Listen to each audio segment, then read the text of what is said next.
Welcome back. Well, now we'll turn our attention to crude oil theft, and Elvis Donkemezuo joins us now. He's a Niger Delta youth leader. Thank you for coming on today. Thank you. Well, some time ago, Pangloss says Nigeria loses $6 billion annually to crude oil theft, and we've heard the government of the day say several times they need help, international help at that, and yeah, we also see time and again members of the Joint Task Force destroying some refineries, paraphernalia. It just goes on and on. But looking at this scenario, so have you heard about this matter? Do you think that we're adopting the right approach towards seeking an end to this, or do we have the capacity, first and foremost? Well, having the capacity is to have the technical expertise to apprehend the situation. But as regards all theft, the federal government or whoever is responsible to tackle all theft, as the case may be, has not really told Nigerians the truth.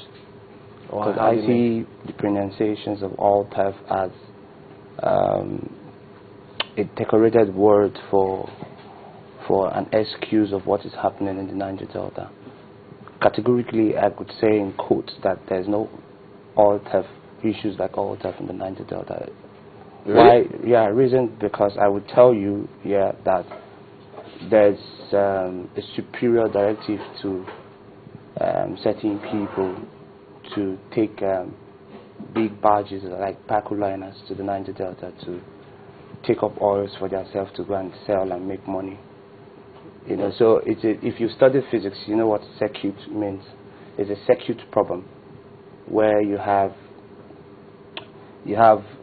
big barges. For you to own a barge at that level that can steal about 70 to 80 to 100,000 barrels of crude oil in a day, you need those barges has to be financed by banks. So it's not as if, and those accounts has to have name and history and titles.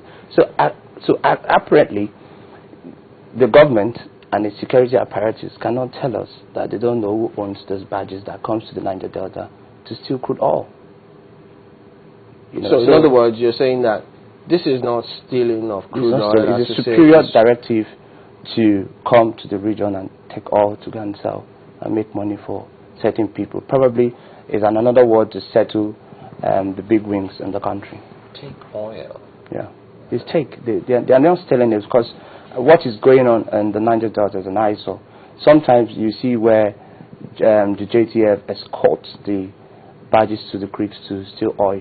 Look, if you go to the offices... That's a big allegation. I'm telling you this. If you go to the offices of all the oil companies, there are maps as to where their pipeline passes through.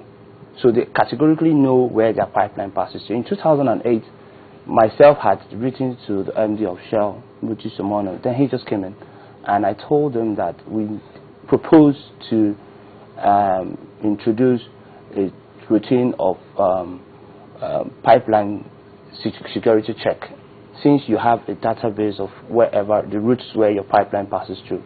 Then the late General Zazi was the Chief of Defense Staff, and I took Mutu Sumono to Abuja to discuss modalities on how to apprehend such situation. And in a bit, security was strengthened and the oil theft was reduced to a certain level. Production at a certain time when the palliative called amnesty was given had shot up to about 2-point-something million barrels in a day. Now Ajip had said they shut down their operations in Bayelsa State due to oil theft.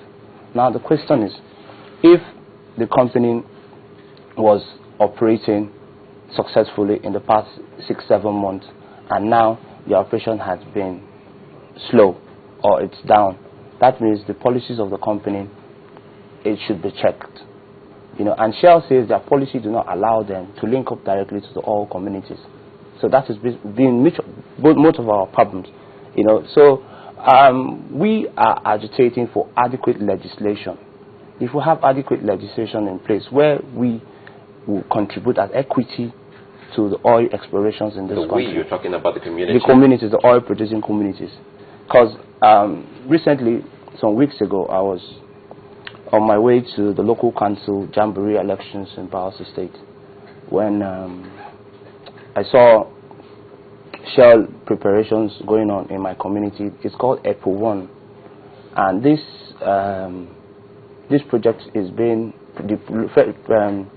the location is being prepared by one Xerox. As an entrepreneur, I represent the true Niger Delta youth. You know, having studied chemical engineering, studying abroad, Oxford University. As an entrepreneur, I have people I employ. I have the capacity to be able to do those jobs in those areas. I can also prepare well location. But these jobs were given contrary to the local content, who states that we should be parts and parcels or whatever project is going on in our community. So how does this also affect the oil being